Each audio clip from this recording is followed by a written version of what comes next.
I am recalling back to order our March 13th board meeting, and we will start with the pledge. Right.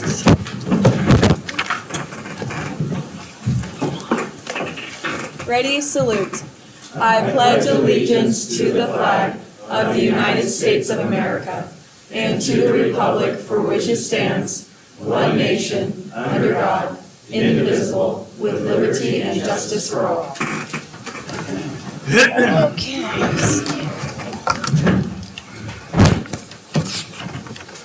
Actually, if you just give me 1 second, I'll take this out.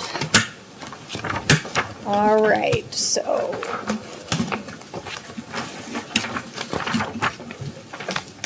All righty, so our report on closed session, we had sorry, I came in partially during closed session because I just got off a flight. So we had 2 expulsions, and in the first one, in a fact-finding hearing conducted by the governing board, the board finds there is cause to expel and approves the expulsion of student case number 222310 for violation of Ed Code Section 48900C, 48900K, 48915A3, and 48915B1 for the spring semester of 2023 and fall semester of 2023, and the vote was unanimous. And in the next one, as well, in a fact-finding hearing conducted by the governing board, they find there is cause to expel and approve the expulsion of student case number 222311 for violation of Education Code 48900, 48900K, 48915A3, and 48915B1, also for spring semester of 23 and fall semester of 23. And that vote was unanimous as well. And then we've got, I want to make sure I'm not passing, the Volt Scholarship. Okay, thank you very much. All right, so the board reviewed a report on the Volt Scholarship Selection Committee and approved their award recipient selection. The recipient will be notified at the high school tomorrow morning, and the recommendation will be made made public at the next meeting. I know, I love that. All right, and then we had personnel matters. That one I've got here as well, sorry. I understand exactly where we need to be.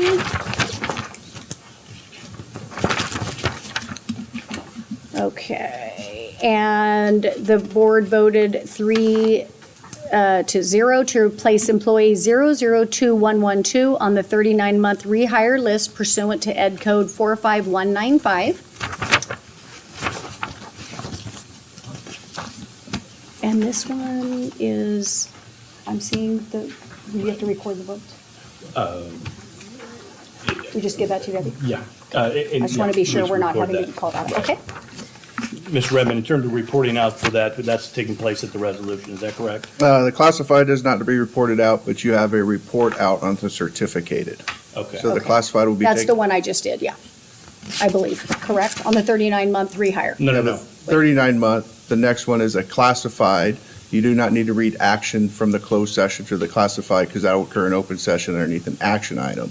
Gotcha. The next one is certificated. There is a report out to read for certificated. Okay.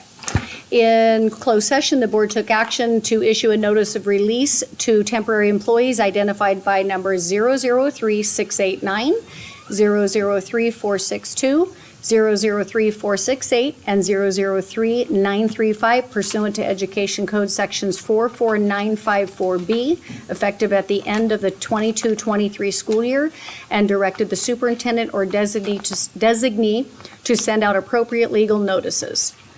And it says the roll call vote. Do we do that during a? Great, that's during the resolution Correct. part? Correct. Yes, okay. All right. All right, and then we had a discussion on negotiations and no action was taken. And then we also had on item 2.4.4, parent complaint against district employee, and no action was taken on that as well. So Okay, and then I need approval of an order of agenda items for this meeting. No motion. I second. All those in favor? Aye. Okay, thank you. All righty, moving on to announcements. I have representative of OTA. Oh, I have an announcement for 6.0. Okay, you're going to go first? Yeah, 6.0 announcements, if Gotcha. President Cheswell, if you don't mind. Absolutely.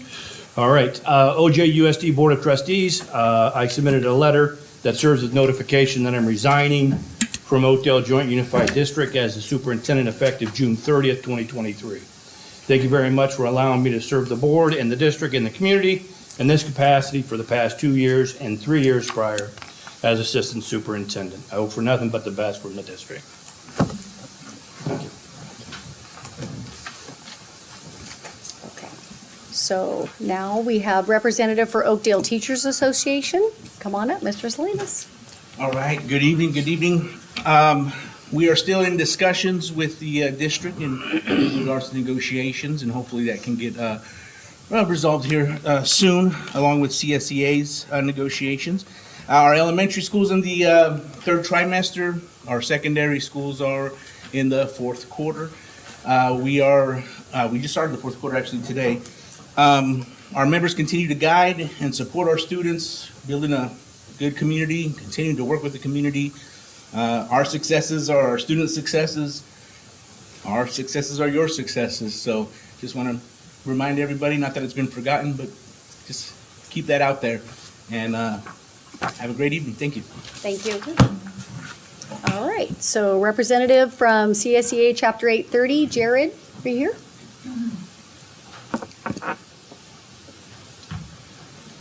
So I'd like to introduce myself. Some of you don't know me. My name is Jared Tank. I'm a maintenance technician here at the district. I am the CSEA vice president, and I'm also on the CSEA negotiations team. So it has been brought to your attention on multiple occasions that there is an ongoing issue with the classified positions in a few different ways, specifically staffing and salaries. It is important for each of you to understand that without classified employees filling positions, students are impacted, teachers are impacted, the district is impacted. The question becomes, why is this happening? Well, from my perspective, valuing employees has a huge amount to do with this. Oakdale's base pay is $13.90. Minimum wage is at $15.50. Staff is struggling to make ends meet. Oakdale School District is currently hiring people with little to no experience as the same wage as someone who has been in the district for 4 years. Is this showing value? Our contract states that CSEA employees can start on step 4 with previous experience, but doing this to avoid, not fix the minimum wage issue that has been created over the years by failing to keep up with minimum wage has put the district in a tough spot. Therefore, we acknowledge that it has become more challenging to address. Starting people without any experience on step 4 shows little value to those who have put their time, effort, and energy into making the district what it is. Years of service is valuable, experience is valuable, we are valuable.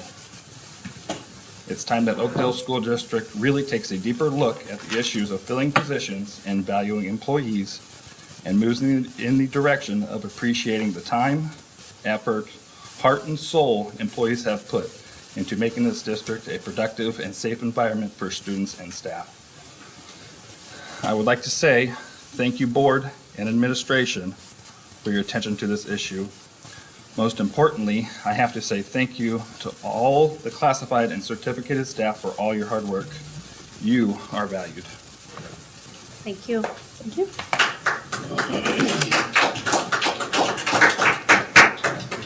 Okay, representative, or board, student representative. All right. Hi, everyone.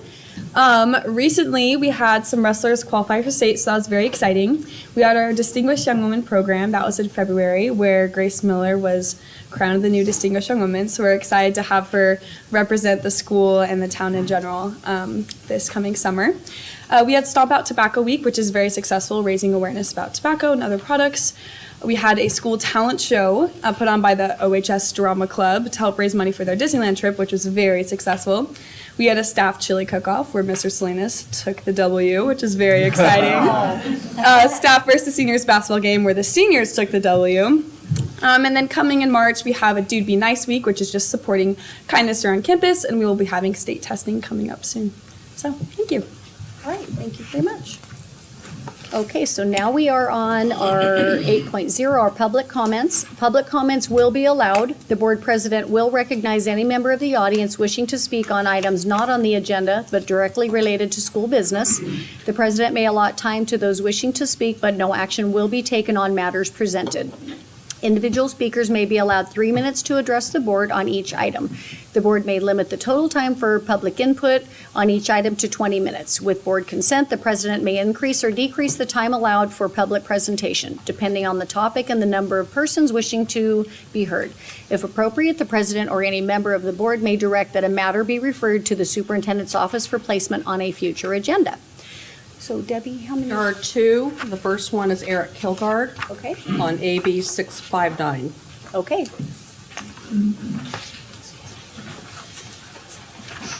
Madam President, good evening. My name is Eric Kilgard. I do want to mention AB 659. I'm also going to bring up, since it didn't get mentioned, along with some of the other great accomplishments of our high school students, that at the 37th Annual Stanislaus County Occupational Olympics, OHS came in first place in the large school overall competition, sweeping medical occupations, animal husbandry, the elevator pitch, which every business person knows is something you have to have, and a number of first place in job seeking and robotics. So I always think it's great to be able to celebrate all of our students, those that are out competing in academics and in trade and all sorts of skills. Relative to AB 659, I don't know how much the board members are aware of the bill that was introduced in the state assembly. It has to do with the HPV vaccine. And on March 8th, the Auburn Union School District passed a resolution stating that they did not agree with AB 659 and asked for that opinion to be communicated to the state legislators on their behalf. Since this is public comment period, I'd like to suggest, if there's interest at your level, that perhaps staff could investigate further AB 659 to determine whether or not a resolution may be something that the Oakdale Joint Unified School District Board of Trustees would also be willing to support. Thank you. Thank you. Mr. And- Kilgard, Oh, no, go ahead, because you were going to say the same thing I Mr. was, Kilgard, we are planning on recognizing our occupational Olympics as well as others. It'll be at the May board meeting. with certificates. Thank you. Thank you. Okay, so Debbie, you said? Okay, the next one is Jody Garrett regarding sports flyer. Okay.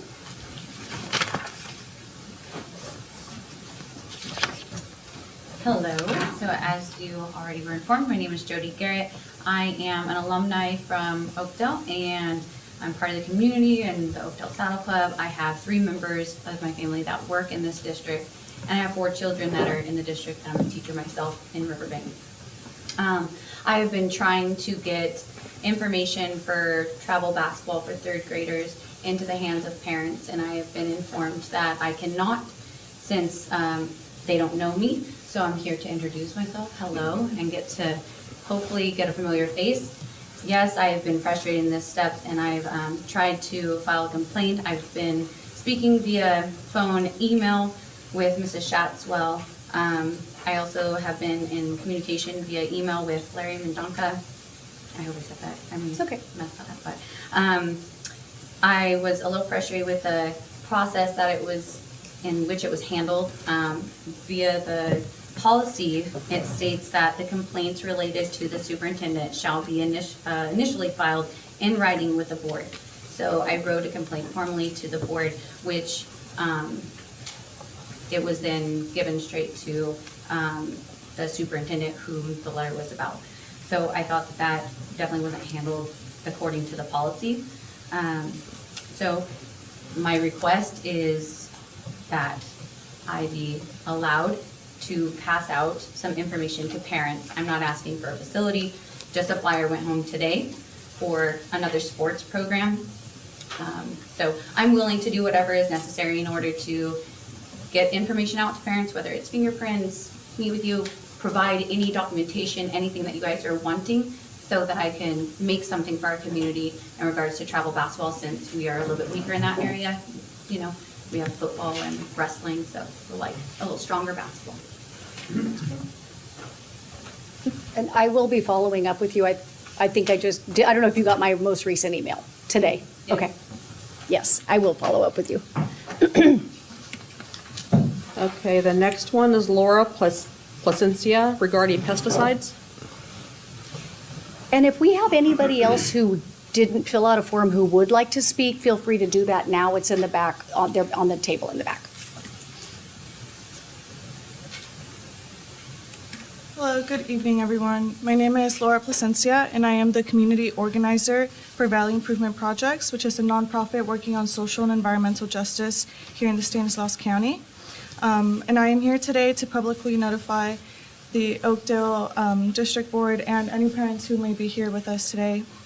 Now, earlier this year, VIP, in collaboration with the national nonprofit, the Environmental Working Group, released a report showing that in 2021, more than 6 million pounds of pesticide were spread throughout our county, and 20% of those, or 1.3 million, were Talone, which is a fumigant pesticide considered cancerogenic according to OIHA, or the California Office of Environmental Health Hazard Assessment, and it has been banned in 34 other countries.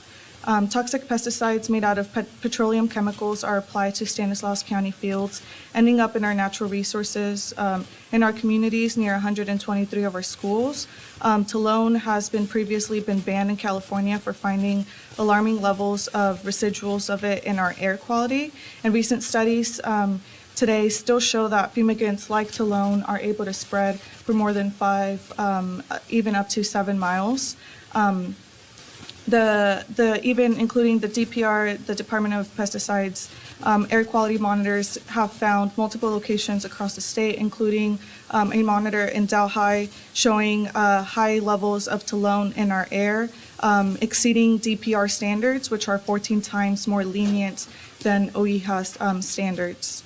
Oakdale Junior High is among the top 20 schools surrounded by the highest pesticide exposure, including multiple restricted pesticides. And we know that children are the most at risk because their bodies are still growing, their tissues and organs are still developing, and these chemicals can concentrate and higher and cause long-term impacts in their bodies. We can't wait for the state to mandate better protections, and we need local government to exercise their power to protect children in our county.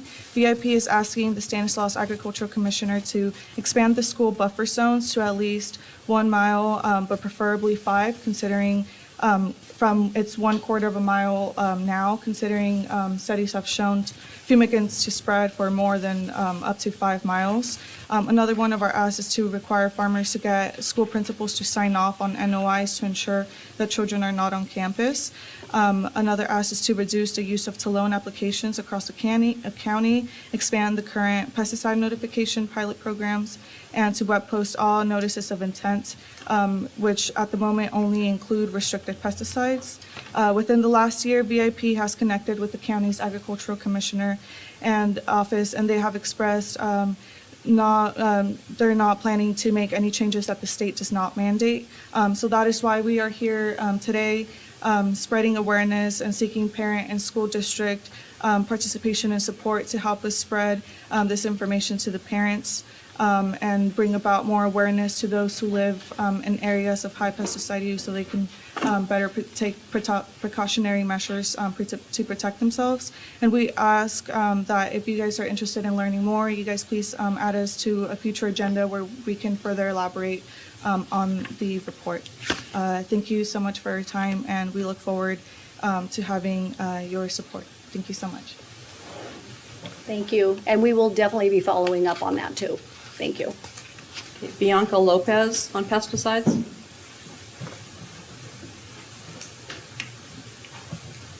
evening. My name is Bianca Lopez. I'm co-founder and project director of Valley Improvement Projects. And my coworker here, Laura, just explained to you a little bit about the big picture after studying the 2021 pesticide use report data that was submitted to us by the Agricultural Commissioner's Office. This is a real concern for us, finding that many schools sit near or surrounded by agricultural lands. And our study found that lots of schools who are near farms are highly exposing children to pesticides. And as Laura mentioned, we cannot wait for the state to mandate new restrictions. Currently, there is a Department of Pesticide Reform, or DPR, is currently working on a rulemaking process for the use of talone. Unfortunately, they're currently at trial because they failed to include protections for farm workers and some other minor things that we are asking for. But that litigation takes a long time. And we know that the Ag Commissioner actually has the authority to implement precautionary measures and expand on the current law. And we're asking for your support to ask for the extension of this buffer zone. Currently, the buffer zone, as Laura mentioned, is a quarter mile. And a quarter mile is very short distance. And as Laura also mentioned, there was a pesticide, there is a current investigation by the Department of Pesticide Regulation that is investigating pesticide driven talone for 7 miles. Now, can you imagine what the toxic exposure is like for those in the schools within a quarter mile of that farm? It can be very dangerous, and we don't want to wait for a tragic incident like that to happen before we can say, maybe we should have done better, right? And so that's why we're here. Parents, if any of you, or even staff who apply pesticides, we're also advocating for the reduction of pesticides on campus, but at the moment, we're really concerned about pesticides used in agricultural land because it is in high amounts and very toxic material that is carcinogenic, and it also affects neurological abilities. It can cause autism, other learning disabilities, and we're really looking for parents and school districts to join us on this ask before it is too late. Our report can be found on Valley Improvement Project's website. It's valleyimprovementprojects.org under the press release and press or reports tab. If you are interested in hosting community presentations in your home or to your friends, we'd be open to that, but please, board, put us on the agenda to give you a more thorough explanation of our asks and our findings, as we think that we know that you care about children's health, and so do we, and we have a plan to be able to increase protections for them. Thank you for your time. Thank you. Okay, do I have any other public comments? Okay. Oh, sorry.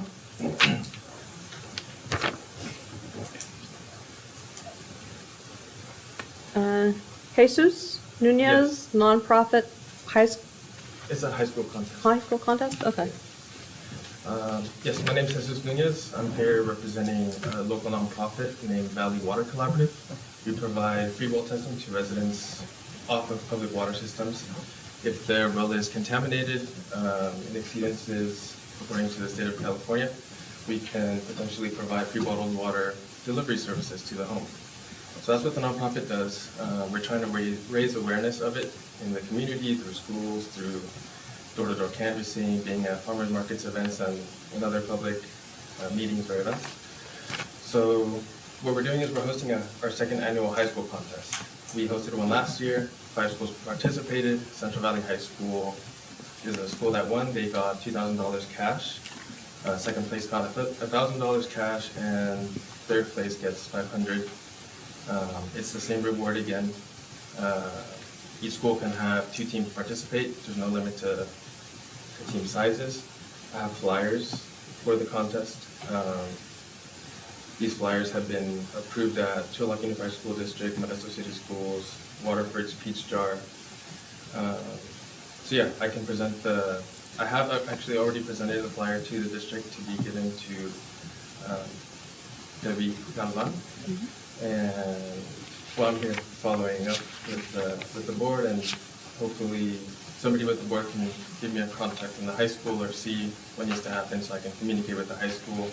Or if there's any high school staff here at the meeting present, I'm willing to speak with you. I have business cards and high school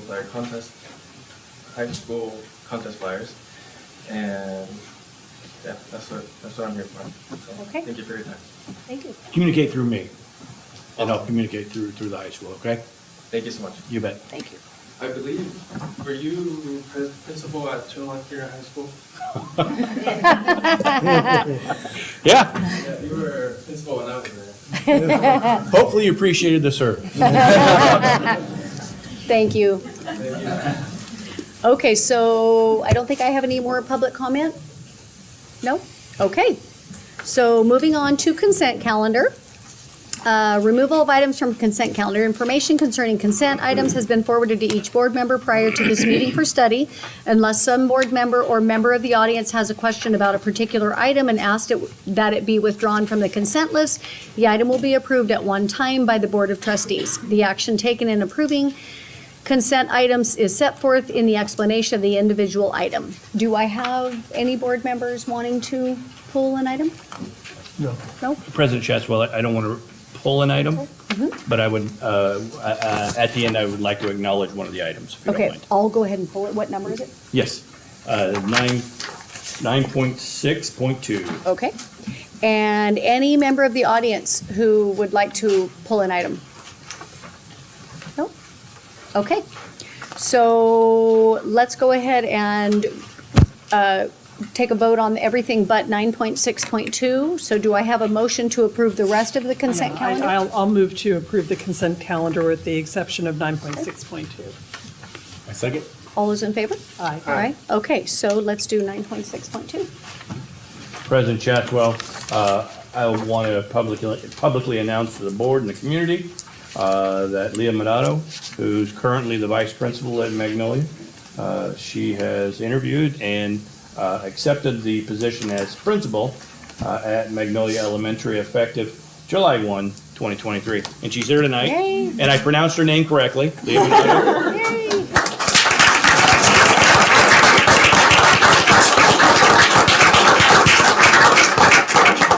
You're more than welcome to say anything you want. Deputy Dr. Klein, I'm just really excited to continue to serve our Magnolia community and OJUSD. Thank you. Thank you. Okay, so now I need a motion to approve that. All motion. All second. All those in favor? Aye. Very good. All right. So moving on to item 10.0. We already did that. Okay, so reports. Report number 11.1, first reading, revision of AR 6153, school-sponsored trips. I know you're going to handle that one. President Chatswell, Oakdale Joint Unified has supported and sponsored field trips on an ongoing basis. Some classes, clubs, or other school-sponsored organizations have had overnight trips. If needed, the district would like to be able to provide resources for students during their school-sponsored activity. As a result, there's a request to revise Administrative Regulation 6153. Currently, Board Policy 6153 prohibits the district from providing school district funds for students when on a field trip or activity is outside of the school day. Change in policy would allow the district to support specific school-sponsored organizations when the resources necessary for all students to participate in the activity. The district will be able to periodically support specific school organizations on an as-needed basis with limited impact on the district or site budgets. It's recommended that the Board of Trustees review the revised Administrative Regulation 6153 for approval at the April board meeting. Do you have any questions? Okay. So, all right, Clayton, you good? No questions? Yep, comments? no Okay. questions. All right, so moving on to our action items. Item number 12.1, we have approval of Resolution 22-2311 to submit application for CAL FIRE Green Schoolyards Grant. And that is you. So, Thank you, President Chatswell. Over the years, OJUSD has had to remove several trees from multiple sites as a result of age, disease, or weather damage. In addition, there's been an increased need to provide shade on excessive heat days. California Department of Forestry and Fire Protection has secured funding and created the California Green Schoolyard Grants. The Green Schoolyard Grants are designed to assist with planning and/or implementing multi-benefit projects with a focus on extreme heat, environmental, economic, and social benefits to urban public school campuses. This grant will assist the district's plan to replace trees, plant additional trees, and upgrade watering systems in specific areas of the district. As the district plans to upgrade grounds and replace and plant trees to provide shade and other supports, there are costs affiliated with such plans. This grant will hopefully supplant those costs. Board approval is required before submitting the grant proposal. Preliminary costs to replace trees, plant additional trees, and upgrade water systems will be covered by the grant. As a result, will not impact the district's general budget. It's recommended the OJUSD Board of Trustees approves this resolution to initiate the Green Schoolyard Grant process for OJUSD. Do I have any questions? No? Okay, I need a motion. I motion. I'll second it. All those in favor? Oh, that's Aye. a roll call. A roll call, okay. You got it. I'm ready to go. Board Member Bertrand. Aye. Board Member Gilbert. Aye. Board Member Duvall. Aye. Board Member Skemper. Aye. And President Chesma. Aye. All right, so moving on to 12.2, we have approval of 22-23 second interim report. Oh, wait, sorry, I was skipping ahead of myself. Approval of transportation plan. And then Cassandra? Okay, sorry, I wasn't sure. It was in either room. Thank you, sorry. Cassandra's like, no. Sorry. Not no. Sorry. That's okay. Hi, I'm Kat Songer. I'm the Director of Transportation, and this year the state came out with legislation and ed code that all of our school districts are going to get up to a 60% reimbursement on home to school funds in the 3600 function of our businesses. So we are required to make a transportation home to school plan that has several things that we have to cover within the district. Fortunately enough, we already cover all of those, so it was just putting together a plan to present to the board in order to send over to CDE for number purposes. Remember to point at Kevin. Our home to school plan and additional funding. Do I have to stand right here? Okay. We are, with this 60% reimbursement, we get up to $600,804 of new ongoing funding. That is because of what we spent in the 21-22 school year 3600 function code. The governing board must adopt this policy by April 1st each year. This year it's April 1st, 2023. It's the first year we're doing it. And then we're going to update you guys annually on what our plans are. Transportation with this education code 39800.1 must provide in their transportation plan how the district plans to provide transportation services for TK to 6th grade who are low income.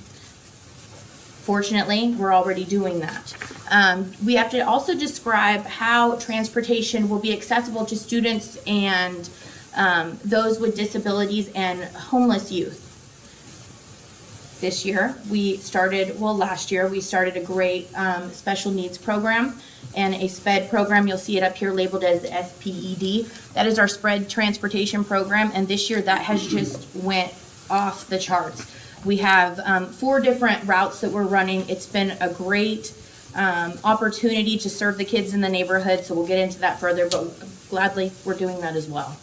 We're also going to describe how we service our unduplicated students with free transportation, and then develop in consultation with all of our local air board resource authorities, the pollution control, our district board, our members that are serving us through the certificated and classified jobs that they're doing, and also with our communities and our students. And there is no mandate with this particular ed code that we have to provide additional transportation services, but you do have to encompass all things that are required in this education code. And luckily, Oakdale's really good, we are. AB 181, that came out, and that's basically the education finance trailer bill. It came out wanting 100% reimbursement for transportation in the function code of 3600. Unfortunately, once it went to the state, it got watered down to 60, but we'll take 60. This has not been addressed. This number has not been addressed since the early 60s, 70s. So this 60% reimbursement for transportation is huge for us. Definitely huge. And the Ed Code section 48150.1 provides 60% of school districts and county office of education reported costs on the SACS code function 3600. And that's excluding capital outlay, meaning we can't, the buses that we purchase to provide those services to our SPED program, we cannot put those down. But hey, we're still up at almost 700,000 and we'll take it. So resulting from this education code, we have 637 million more ongoing funding for home to school transportation services in the state of California. That is huge. These kids don't get to school, especially in our area, if they are not on a school bus. The total home to school funding is beginning in 22-23, and it increased our budget by $1.1 billion throughout the state. And that's huge. Home to school programs must develop plans to provide free home to school for low income, foster youth, unduplicated English learners, and it has to be free of charge. Our current transportation plan, as you can see, there are 3 numbers here, 3 columns. This is required that we do 21-22 school year. I did the current year, and then I did next year's, what I foresee happening for next year. Last year, for general education, we had 9 routes, and we had 1 special needs route, 1 SPED route. We went over almost 170,000 miles accident-free. And that was just for our gen ed population. We went 13,275 for our SPED miles, accident-free. And at that point in time in 21-22 school year, we had 17 drivers. We had 0 flex drivers, meaning contracted substitutes that could jump on a route and drive. We had 2 aides working for us. We had 0 call-ins. We have 3 mechanics and 2 office staff and 1 admin. That was all for last year's totals. This year, we have seen a reduction in our gen ed population. We did have to get rid of 1 route due to staffing. We do have 8 routes, but we moved that route, that staff member that was in that route actually moved over to a SPED program. So we now have 4 SPED routes, as I said earlier.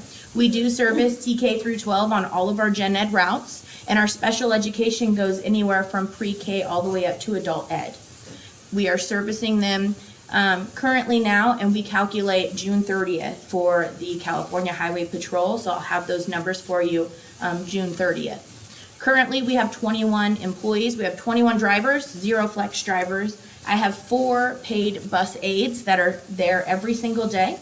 I have 1 call-in bus aide who is newly retired and comes in every morning and every afternoon to service those kids with a smile on her face. And I still have those 3 great mechanics. I have 2 office staff and 1 admin. Looking into next year, fingers crossed, hoping we're bringing back all 9 routes, and we're going to add 2 additional SPED routes is what we're hoping. Not for sure, but we are hoping to add 2 more additional SPED routes to service our kids in the Oakdale area. We will still be taking that TK all the way to 12, and our special education will go to pre-K all the way through adult ed. We'll calculate those miles. My hope is to have 24 drivers on staff. That we have 3 flex drivers that are contracted subs that are coming in, working, showing up every day just as the bus drivers do, there for when the bus drivers are out.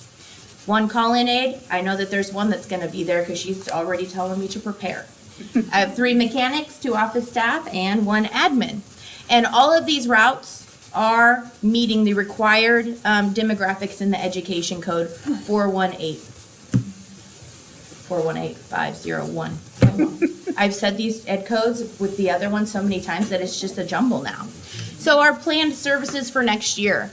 We have currently, like I said, we have those 8 regular gen ed routes. Of those 4, we are 4 of those are currently serving our surrounding areas. Our Knights Ferry, Valley Home and Farmington communities that need help with their 7th through 12th because they do not have junior high and high school, or they're opting to come over to us at Oakdale for schooling. Each of our 8 routes services TK through 12, and this exceeds the requirements that are set in statute as well.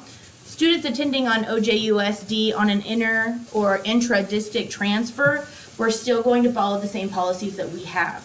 They will not be allowed busing if they are choosing to come outside of our area or within our school district to a different specific school that they're not assigned to. Special education students with IEPs that indicate eligibility for specialized transportation are eligible for school bus transportation. Those students must have a rider form and emergency forms filled out through our special education department with Miss Tracy, and that is prior to us picking them up. They can sign up. We typically have those students signed up, ready to roll, but until we get those authorization forms and have them in our hands, we do not provide transportation for them just yet.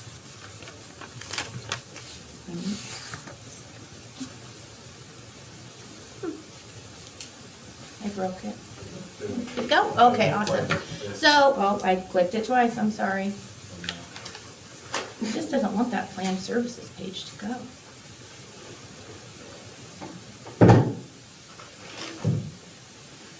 In our area, I'll just go with what it's going.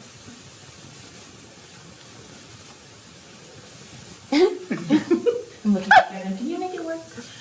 All right, we're gonna go with this one. Students served by Mustang Movers. All of these duplicated counts, students may fall under one or more of the categories, but we counted them as one just for this breakdown. TK students that are riding our actual buses, we have 14 bus riders, and we're having a great time with them. We have 52 bus riders for kindergarten, and they're on our same buses, and they're the highlight of your day. Grades 1 through 6, we have 409 bus riders currently that are falling under these categories. We have low income, also known as free or reduced lunch. We have 47 riders that are riding our buses. Students with disabilities, we have 172 that fall under that category, but I can tell you that 46 of them are on our buses currently that are actually on our specialized SPED transportation. Homeless students, we know of 3 homeless students that are on our routes. Foster, we have 8 riders currently that are riding our program. And English learners, we have 150 of them. Students with disabilities, the IDEA is Individuals with Disabilities Education Act. And our SPED routes for 21-22, we had 2 bus aids and 1 route. The bus aids that we were using were Cloverland staff members that had taken the jump and said, you know what, I'll get up at 5:30 and be on that bus every day at 6 with those students and ride to them and work with them all day. And then the next one said, I'll work all day and I'll ride that afternoon route to ensure that they're getting home safe. So we had a great time with those. This year we moved up to those 4 routes, and we currently, like I said earlier, had 46 students that are current riders. We have 4 routes and 4 bus aids. Those 2 from last year, the 2 bus aids that were current, they're still with us, doing it day in and day out. And then we have 2 other ones that are riding our routes with our special needs kids to Waterford and to Riverbank and here in Oakdale. And then we have that one call-in that's dedicated her time every day. And then for ESY, last year we had 1 route. This year we're looking to potentially have 4 routes, not a solid number or children signed up yet, but that's potentially what we're looking into. We are hoping, like I mentioned earlier, to have an additional 2 routes on that special needs transportation, which will make us have 2 out routes and 4 additional aids at that time.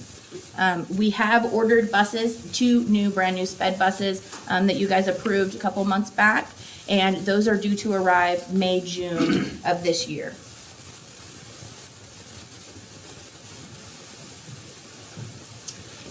We did some consults with the help of Ms. Gillian, and on our LCAP presentation in January, February, I spoke with the regional transit authorities, the STAN RTA, and the Dial-A-Rides.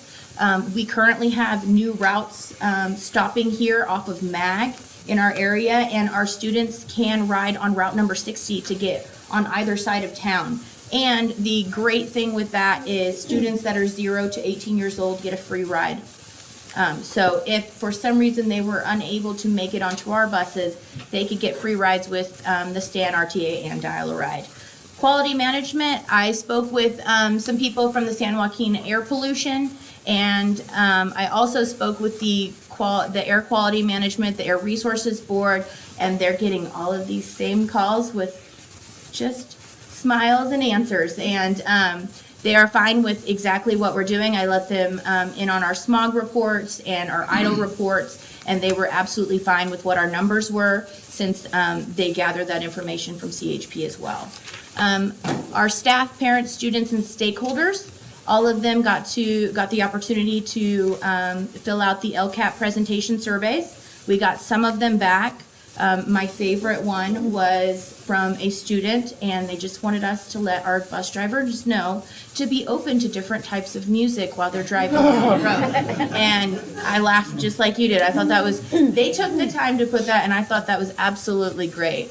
And then I did have the opportunity to go down to the CASTO State Board meeting, which is the California Association of School Transportation Officials, last weekend. And I spoke with them a lot about this presentation, and everybody is still right where we're at. It's kind of new, and we're all kind of just putting something together in order to show our boards the transportation plans that we aspire to have. The LCAP plan, in conjunction with the Home to School Transportation Plan, will support the district mission, and in partnership will provide our community with safe, equitable, and innovative culture for learning for each scholar to attend school and allow our students to teach, learn every day, no excuses. All goals and actions are established through the lens of impact, and they will have an achievement of our unduplicated students, meaning our English learners, our foster youth. All of these students are getting a free ride to school, and that is the most important part of their day, besides breakfast. These students need a ride to school so that they can get their education. They have a lot of things going on, a lot of things to worry about. Getting to school shouldn't be one of them. So I'm proud to say that our Mustang Movers will be providing them a free ride to school that will be safe and hopefully happy with the correct kind of music that they would like on their way.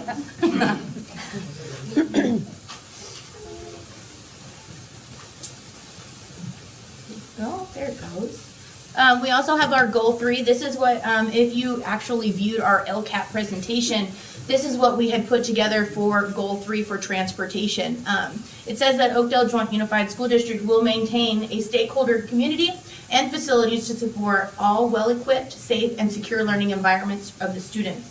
I can tell you, as a bus driver for the last 17 years, that bus is a classroom on wheels. We're doing homework, we're reading, we're writing, we're doing all of the things, all the celebrations, the sports games, all of those things go on, and we're helping create a safe environment for these students. Specialized transportation available by OJUSD Transportation Services have cut ride times and improved more consistent and responsive staff to severely handicapped students and with intensive needs. Our students, unfortunately, were on store buses, and they had extremely long rides. I think the longest period of time that our students are on the bus is 1 hour and 35 minutes.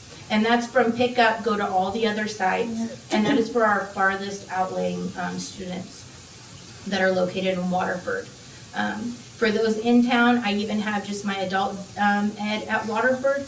They're back in the yard. The driver is back in the yard by 2:30. They're picked up a little after 2, and they're back in, and the ride times have been incredibly cut, and that's been something that's very important to us. It also says there that there's a responsive staff. All of our staff have went through a PROACT training to ensure that we provide the best environment for those students, and then when situations do arise, that we handle them correctly and in a professional manner. Routes have also been added in order to prevent students from crossing highways on foots and bikes. This year, it was a very important thing for me to have the dispatcher and us figure out a way to provide more in-town shuttles, especially on the junior high side of the city. The junior high, yes, I know that we're close, but if you live up in the Birchall Hill area, you're still having to cross F Street. That was a big reason why we brought back all the in-town shuttles on this side of town, was so that our elementary students were not having to worry about crossing F Street. I know that we have crossing guards and things of those nature, but it was important to me to make sure that our students were not, if we could help it by choice, not crossing F Street, because it's a very busy highway. And it was just something that I felt, even as a parent within the community, alleviated a little bit of stress for our students. And then we also provide free transportation to all demographic groups, including Valley Home and Knights Ferry kids to OHS. I mentioned that earlier. We do provide those services for those students that don't have a high school to go to. Every bus is inspected twice a year and certified by the California Highway Patrol. We have every year two surprise inspections where the California Highway Patrol comes out and inspects every inch of every bus that we own, paperwork, mechanics paperwork, and proudly Oakdale has always gotten a big green stamp of, yes, approval passed, you guys are up to standard. So I'm happy that our staff works so diligently to maintain our bus fleet for our kids' safety. Here you see the current transportation budget and new funding. I did put in what they required was the 21-22 school year. So with those current costs, we had $1.8 million that we spent. With the LCFF add-on, we had $407,000. And then the district contribution on top of that to run our transportation facility was 1.4. So that is a lot of money. So this increase to reimbursement of 60% is huge. This year with the new funding, so we spent $1.8 million. For our 60% reimbursement, we're looking at $684, $321.21 as a back in our pocket funding. What can we do with it? Let's get it done. It's a great number. I can't explain to you guys how exciting it is to actually work in a state that sees that we need this help with funding in order to provide our students with safe transportation, with reliable transportation, with staff that are well-equipped and well-trained. This number is it's shocking to me every time I look at it. It just makes me so happy. And hopefully it continues to go up. Transportation is severely underfunded, and some districts are taking additional funding to supplement the transportation expenses because you just can't make it. With the increase in students and ridership, it's hard. We run into those hard areas of we need the additional funding. So Oakdale recognizes, OJUSD, recognizes there has been a desire from the community for transportation services, and we created this plan. Every single day I am getting calls and emails for students signing up for our buses. That makes me happy. Does it make work a little more? Do we need more buses, more upkeep, more staff? Yes. But are we able to do that? Yes, we are. And I'm proud to be able to provide that for them. So in order for us to actually, if you guys are able to approve this transportation plan and the funding, there are a few things phased in wise that we need to do. One, we need to offset the current costs. Two, we need to build infrastructure capacities, meaning we need to purchase more buses. That is what our plan is to do with these funds. Our buses are at least 20 years old. Some of our oldest ones are over 20 years old, and they need to be, we need to purchase new ones. We have a great fleet of sped buses. They're awesome, but if we can take some of this funding and purchase new buses with better technology, better equipment, we have top of the line, but brand new is always fun. That's what I'm banking on using these funds for, is hopefully we can purchase new buses for our students. And we need to increase transportation services gradually by making sure that we are prioritizing our TK through 6 students, which we are. Here in Oakdale, we're very fortunate that we are going above and beyond and letting all of our students, even though they're not reaching those walking distances, we're allowing them to ride our buses because we think it's an important way. It is actually the safest way in the nation to get to school is by a school bus. Now, I know that all of us think we're great drivers, I think I'm a great driver, but I wasn't until I became a school bus driver. So our school bus drivers do an awesome job getting these kids to and from safely. And there are a few issues when we start talking about these things. We have some constraints, and looking at the number of students signing up for next year's buses, we don't know. Like I said, every day we have new kids riding the bus. With our SPED programs, we could see a huge increase, we could see a huge decrease. That's just something we can't account for. So when we go through the summer process of actually making these routes, we go through and we just kind of guesstimate on what our numbers were towards the end of school year. We also have staffing issues. They have brought out the new ELDT system within DMV that's federally, and that's making it harder for us to bring in and train drivers. Used to, we could get a school bus driver with their required 20 hours of classroom, 20 hours of behind the wheel. We could get them in and driving on our buses in 3 months. Now it's closer to 6.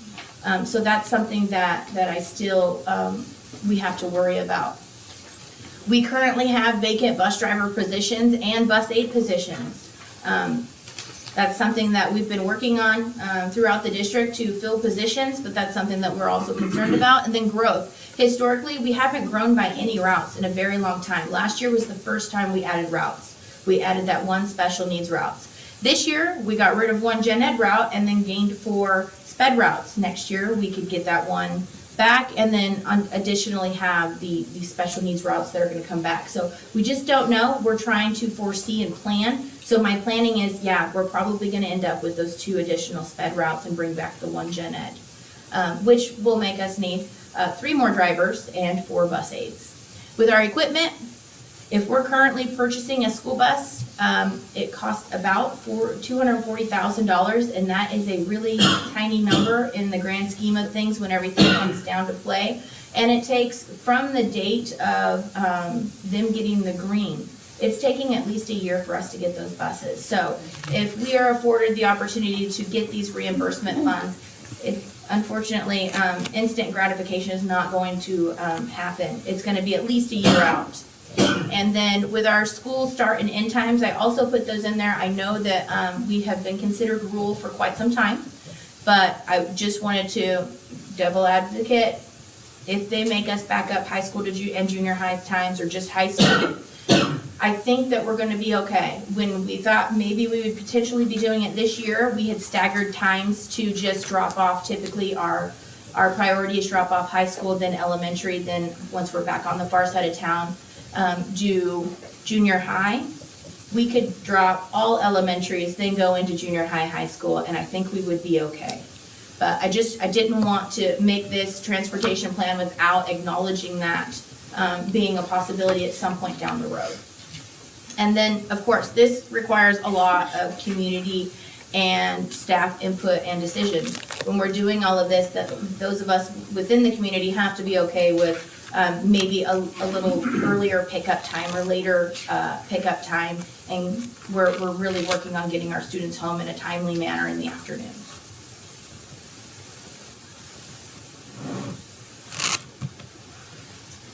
The implementation strategy, phase 1, we've already identified the areas with the highest numbers of unduplicated students. We have 1,225 students here at Oakdale that fall into one or more of these categories that the Ed Code states that we need to cover. We need to purchase new buses with this home to school reimbursement plan, and we need to start with approximately 9 gen ed and 6 sped routes with the consideration of school bus drivers.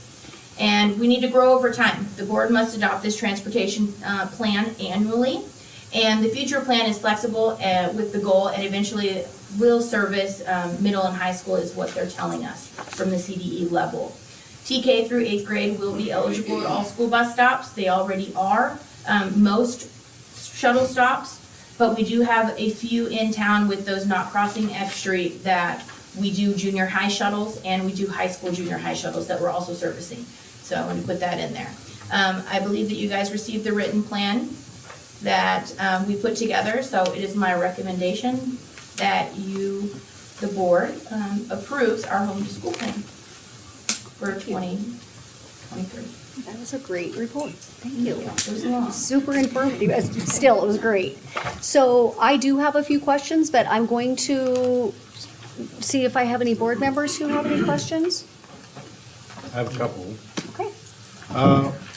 One, when you were going over the planned services slide, there was the, like, intra and inter transfers. Yes. So transportation is not available for those students solely because they chose to attend a different school. That is correct. Now, is there ever an option where if there were open seats available, obviously 3/4 of the bus is full, that they could apply for that option? I would put that back at the district office just in case. We do have those students that are forced transfers that are on our buses. So if they are attending, let's say, the Sierra View and they need a ride to Fair Oaks, we do provide transportation because the district itself has requested that they move sites for a certain program. But as of now, we only do it when, if we have a bus in that area currently. So if it is a whole, I can give you an example of out off of Langworth, we had a student that wanted an intra-district transfer and wanted transportation. The bus was going right by there. Past practice was if we have a bus in that area and we have ridership available spots, we would pick them up. But it's kind of on a student-by-student, case-by-case basis. So I would encourage them, fill out the transportation paperwork that's found on the website, and then we can go from there and see. Okay, so there is an option for that. Yeah, there's an option, depending on ridership and availability. Gotcha.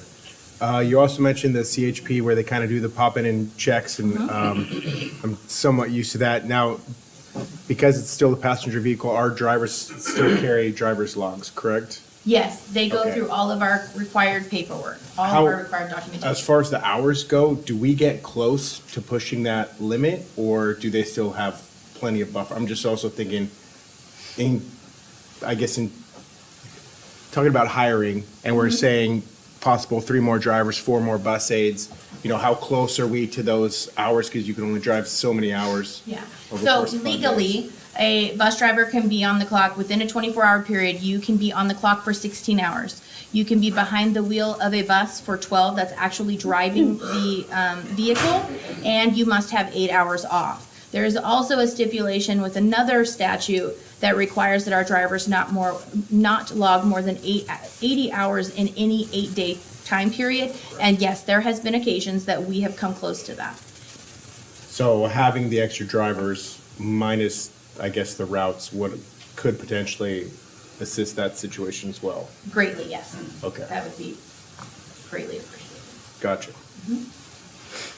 Those are all my questions. Okay.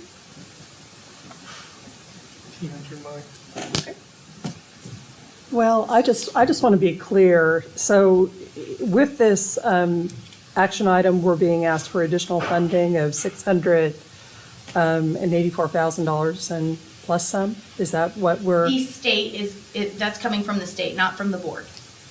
Okay, so I guess what I'm trying to understand, I mean, there's been a lot of information presented, again, an excellent report, but I'm trying to figure out what the budget implications are for the district of this.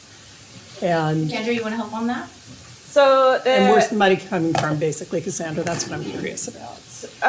So as Ms. Unger also indicated, we only receive a small little bit in our LCFF to fund transportation. Right. So if the board approves the plan tonight, we're going to get, and every year before April 1, the district should get an additional 600,000+ a year. It would always be based off of 60% of the year before's actual expenses. So it's because it's in our LCFF? No, it will not be part of the LCFF. It'll be an additional allocation. Okay. That will be separate.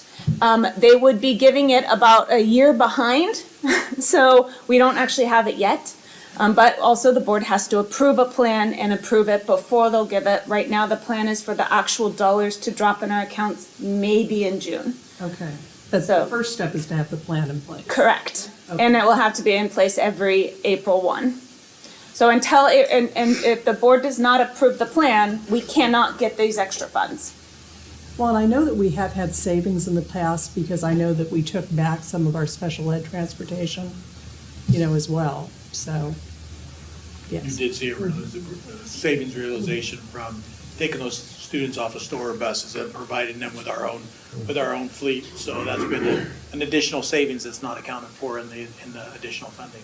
So, good savings, yeah. So actually, mine kind of goes along that line. So when we say this money coming in, how do we know this money is going to continue? I mean, is this something that we're pretty sure is going to be going? I mean, it's great, like you said, it's amazing, but are they giving? There's do no- we have a years or? As she indicated, the text of the bill that put this in place stated ongoing. Now, the problem is that can be adjusted and it also can be deferred because the state of California can defer when they actually pay their bills. So we don't know for sure when we're actually going to get the cash to pay for it, which is why it's an excellent choice on our part to use it when the money actually drops, then to buy some more buses that are really old, because those are one-time purchases, and not really kind of guarantee that cash, especially as we're looking towards some future unknowns.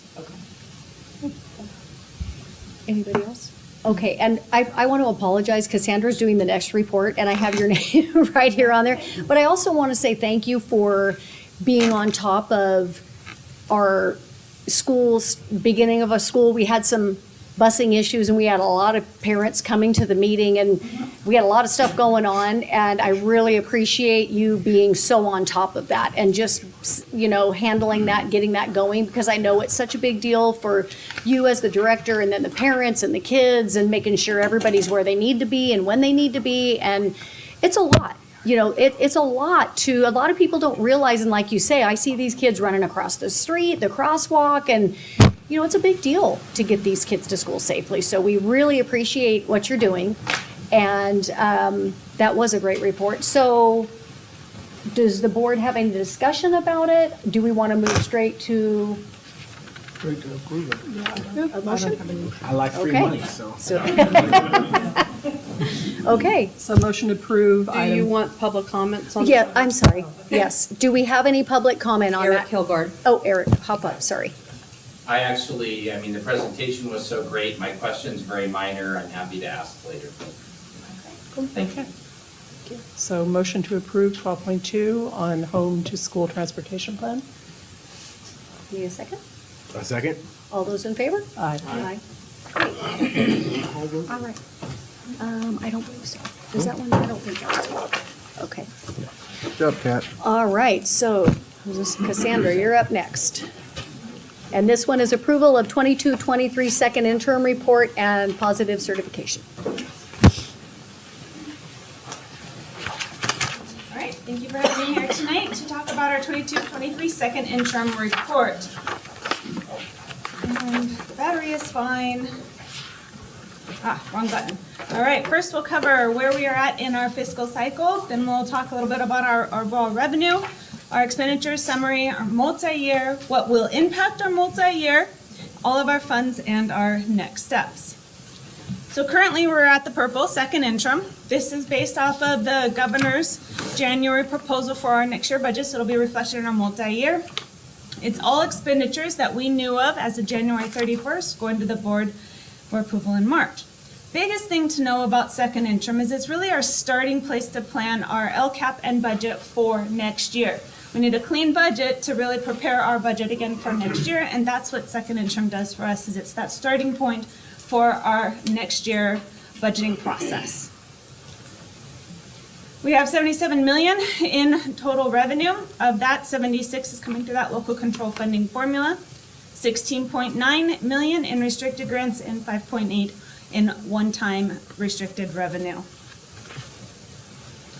In our LCFF calculation, the majority that we receive is part of that adjusted base grant. That is only for funding based off of our average daily attendance.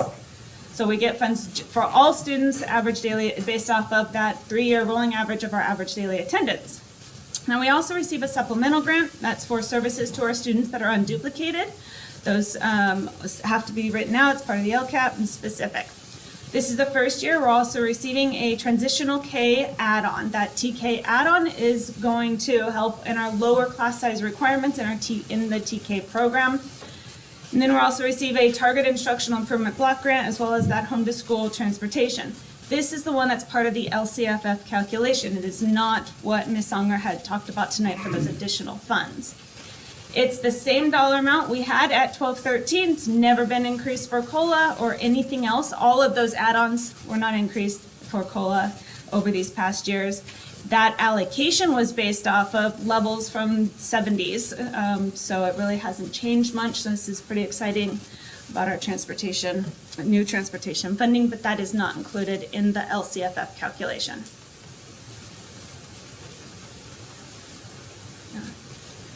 So our total general fund expenditures is $76 million. It includes almost 73% for our employees' salaries and benefits. Of that 76 million, 7.2 million are in one-time expenditures in our restricted grants. Overall, at second interim, we had a net surplus in our unrestricted at almost $3 million, 2.9 million. With a beginning fund balance of 15.4, that leaves us with an ending balance of 18.4. By law, we cannot have an unassigned reserve more than 10%, and we don't. It's just below at 9.5%. Because the board has committed some of our funds for necessities for our future. So a multi-year is just that. It is a projection it's a projection.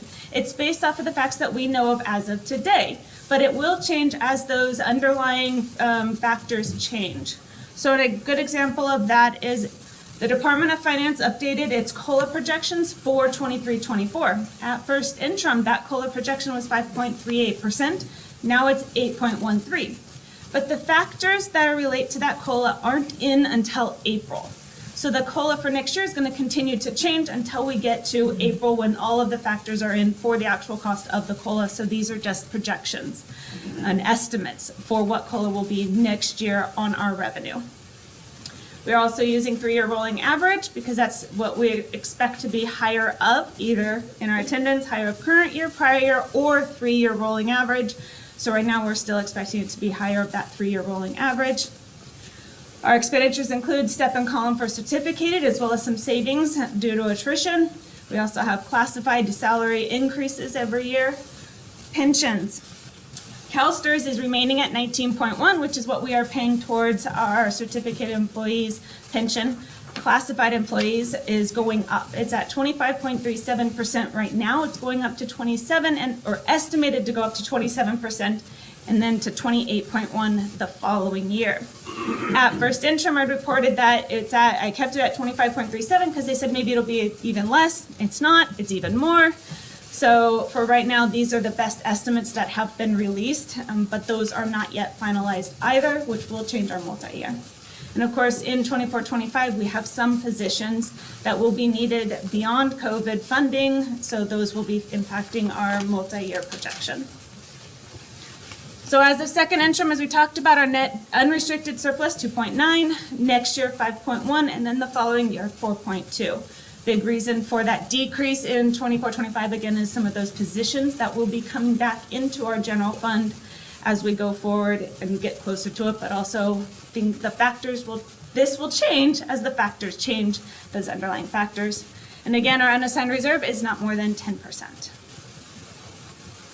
What's going to change our multi-year, of course, is our contract negotiations. We are not yet settled for 22-23. We also know that attendance and enrollment has been changing.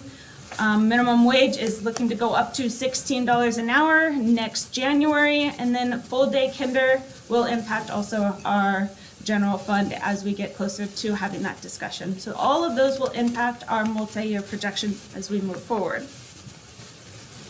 In all of our funds, we do not have any negatives or estimated negatives in our ending fund balance, and all of them are looking good. I would also recommend that in the full report, it goes into details about what each one of these funds can be used for and the purposes of and how those revenue comes into play, and the purposes of all those funds. So if you need more information, it is on our website or in the report that was presented tonight with more details. The governor will be releasing his May revised budget for 23-24. That will give us our actual COLA then for next year. The LCAP and budget will begin to be presented to the board in May. Budget will go in June, and then in Our 22-23 unaudited actuals will be presented to the board in September. Those are what's coming up in the next few years. Thank you for having me today.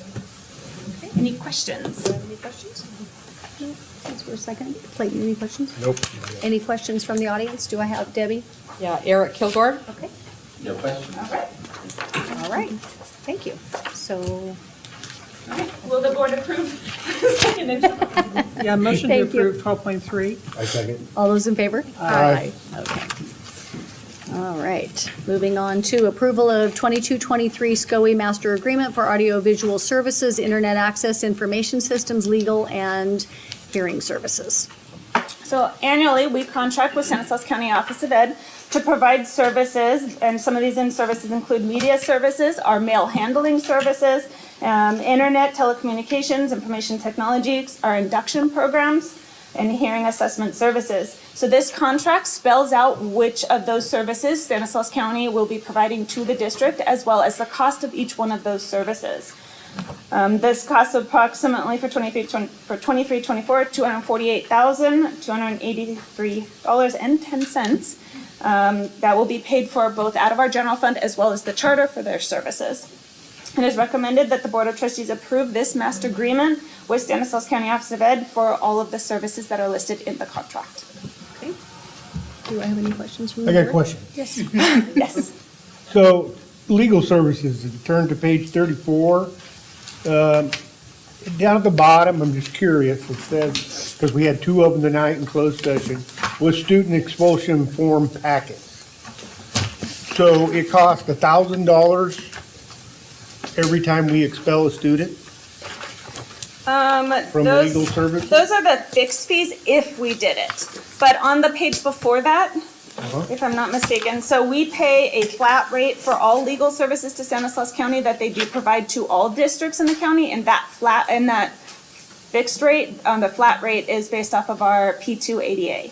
But the services that are outlined on that page are what the costs are if we do those services, which we're not, as far as I know, we're not using any of those services. Okay. Does that make sense? So there would be two rates kind of a So thing. there's two different types of expulsion going on, or? No, sorry. The legal fee rates are a fixed rate, all school districts and we pay for it. Then if we ask them to do something more, those would be the rates for that. So for instance, like on here, the architectural agreement, we don't use their architect or anything like that, but some of the small districts would use some of those services, which we wouldn't. Okay. All right? Yep. Anybody else? Okay. Do I have any questions from the audience? Oh, Yes, sorry, it's okay. because I'm new to this I job. appreciate you looking it through, very much so. What's the mail handling and delivery services? So we do a lot of communication in mail with Stanislaus County as well as with other school districts in our county. So if by chance we need to send a student cumulative folder from, Oakdale to Modesto, Stanislaus County would actually be the one to transport that file from one district to another. We also do a lot of mail handling in terms of our payroll coming to us with every paycheck, as well as our accounts payable. So they do all that mail handling in between the districts and the county. Not between our own schools. Right. Yeah. Okay. Do you have any other questions?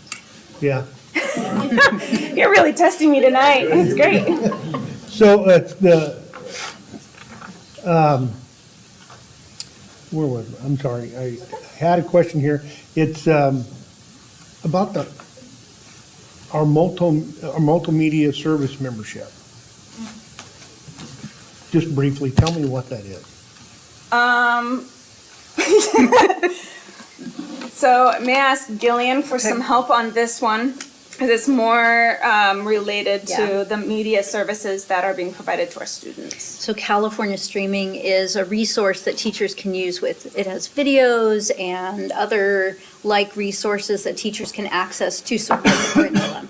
So for example, if they have a unit on butterflies. They might find a video that has information about butterflies in Mexico that they can use in their class. So that's California streaming. And we've done that every year for the last, I don't know how many years. Okay, and we just contract with the county.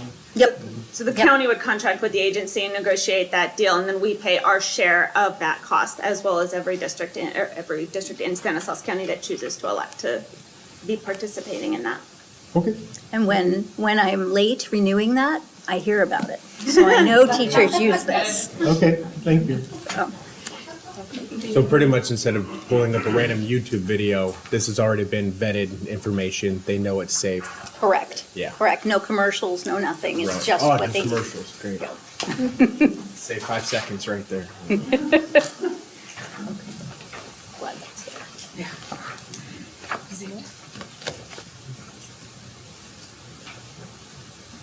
No, not right now. Sorry. Okay. No, you're good. Perfect. Okay, so do I have a motion to approve? All motion?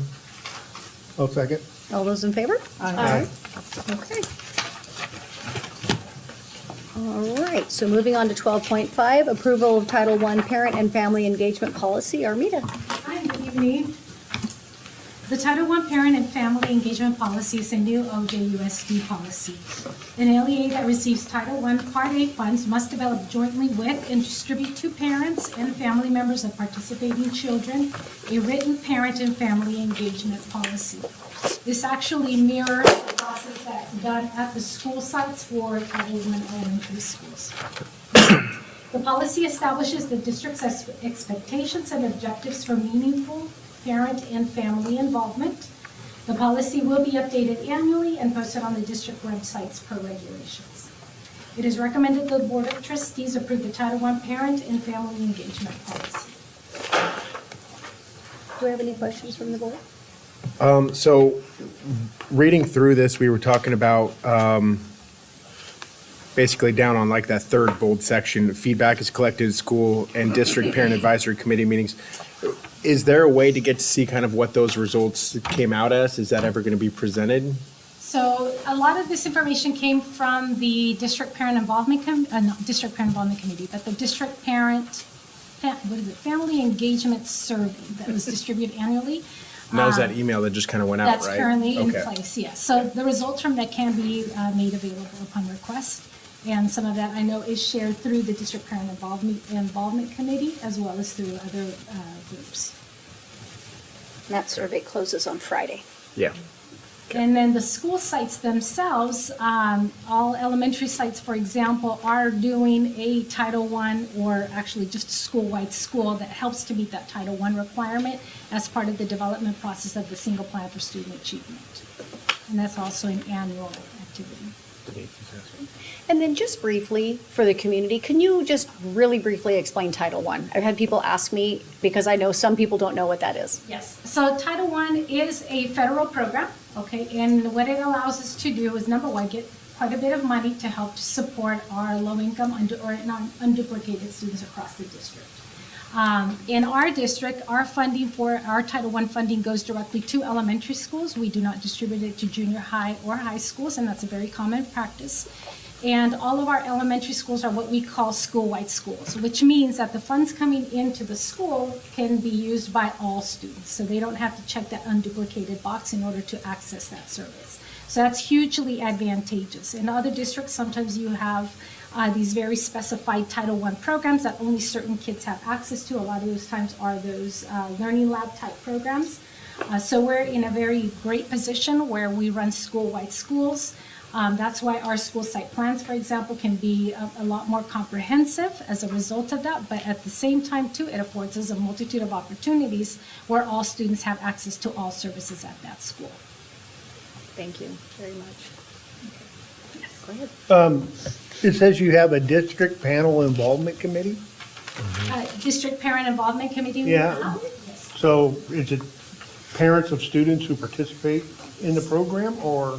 So the District Parent Involvement Committee is actually a committee comprised primarily of representatives from the school site councils. So every school in our district, so not only our elementary schools, which are Title I, but also our secondary sites, they all have a school site council. What the district parent involvement committee does is ensure that there is a representative from each one of those school site councils, as well as a staff member, it could be an administrator, it could be a teacher, or someone else from that school, attends these quarterly meetings. The district parent involvement committee primarily is a regulatory committee because there are certain requirements that we as a district have to ensure that we are meeting, such as having an organized committee where we do address the components of all of our federal programs, Title I, Title II, Title III, Title IV, and then our LCFF requirements as well too. So a lot of this is driven by regulations where we have a district level committee, we talk about certain topics, then our site representatives take that information back to their respective schools and share that information with their respective school site committees. At the same time too, it's also an opportunity for the school representatives to come to the district level meeting and exchange ideas, and then maybe take some of those back to their school site as well. So even though it's this committee primarily exists of school identified representatives, it is a public committee where anyone is welcome, everyone is welcome at all times. But if there are some actions to be taken, only those individuals will be the ones that can vote. Thank you. Do you have any other questions? Any questions from the public? Okay, thank you. Okay, so I need a motion for this one. Motion?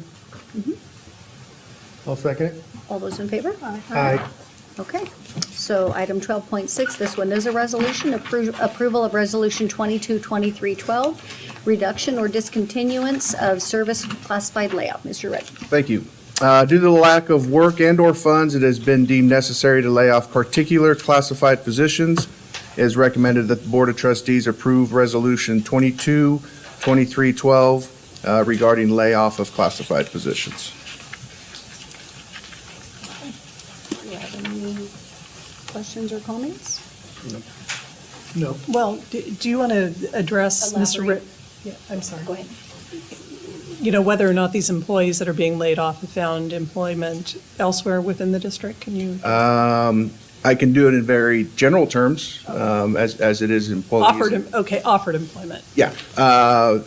The employees that positions are being laid off, when it comes to classified, they have what's considered bumping rights, which means that if they had a position that they currently held before this position, they have bumping rights to the previous position. So a couple of them have bumping rights. One individual, he came in this position. He does not have necessarily bumping rights, but there's a current position very similar open in the district. Okay. Thank you. And so no more questions? Any questions from the audience? Okay, so this is a resolution. I need a motion and second, and then we'll. Motion. Okay, second to approve 12. Okay, roll call. Board Member Birchall? Aye. Board Member Gilbert? Aye. Board Member Duvall? Aye. Board Member Skemper? Aye. President Cheswell? Aye. Okay, motion approved. Okay, item 12.7, approval of resolution 222313, reduction or discontinuance of service. Again, Mr. Redmond. Thank you. Due to the reduction of temporary independent study teachers and a temporary teacher hired after the beginning of the school year, it necessitates release of these temporary certificated staff. There will not be an impact to the general fund as the independent study teachers were funded by ESSER II funding. The vacancy that was filled after the beginning of the school year will be reposted and filled per contract with OTA. It is recommended that the Board of Trustees approve Resolution 222313, release of temporary certificated as presented. Do I have any questions from the board? No? Any questions from the audience? Okay, this one is also a resolution. I need a motion. Motion. Second. All those in favor? Aye. Yep, Count. sorry. You got a roll call. Board Member Birchall? Aye. Board Member Gilbert? Aye. Board Member Duvall? Aye. Board Member Skemper? Aye. President Cheswell? All right, so moving on to information, 13.0, Dr. Klein. Thank you. On March 15th, it's going to be a minimum day, staff development. The annual Boosters Dinner is back. That's going to be on Saturday, March 18th at the FES Hall. Spring break is April 7th through April 14th. Okay, items for the next agenda. Thank you. That's when the board will publicly announce the Bulls Scholarship recommendation, the winner. Administer oath of office to the new trustee area 2 board member. We'll do authorization of signatures as a result of the new board member. We'll recognize the academic decathlon team as well. Yep, Okay. So items for a future agenda? yes. It was suggested from the board that we have a board study session April, May, or June. I'm looking from for the board in terms of specifics, and so we can structure that to the board's preference. Is that a general governance training or Okay. study session, or is that a facilities walk?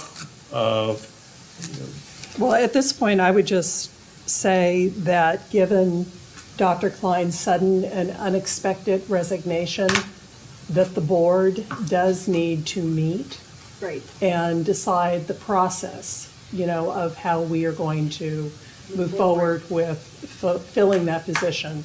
The community may or may not know, the board has one hire, and that's the hire of the superintendent. And needless to say, we would want to wait until the election is certified for second absolutely. district, so that we can have a complete, strength in our membership or whatever. So, and I think that needs to happen sooner than later, once that election is certified. So to me, that is of more utmost importance than any other planning session that we would be undertaking at this point. So what we may end up doing, or kind of what I'm hearing is we may end up calling another special board meeting. That's what I would suggest. Okay, Because so. we'll know Is it April certified 3rd. as of the 14th, Well, correct, tomorrow? Well, that's the county, so we'll see, they say, but yes, once that is done, then we will communicate with all of the board members and get something scheduled. Okay? Okay? You have one public comment on this item. Sure. Mr. Kilgore. Thank you again, Madam President.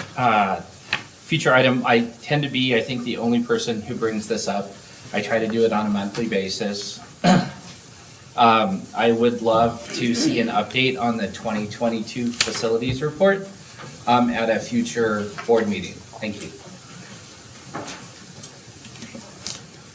Okay, so, and then we will be doing a report on implementation of full-day kindergarten in 24-25. And then, do we have any board members who want to add something at this time? Yeah, what did I have earlier? Where'd my paper go? I guess those questions that I had where we said we're gonna have to discuss that in secondary meeting or closed session was more for, I guess, questions I had about, like hiring practices. Give me a call, I can fill you in, and then if still there's a need, we can go from there. Okay. For the board in But general. if we got to write, let's write it down. Well, now. we'll just make a note, because we can, we can change and add.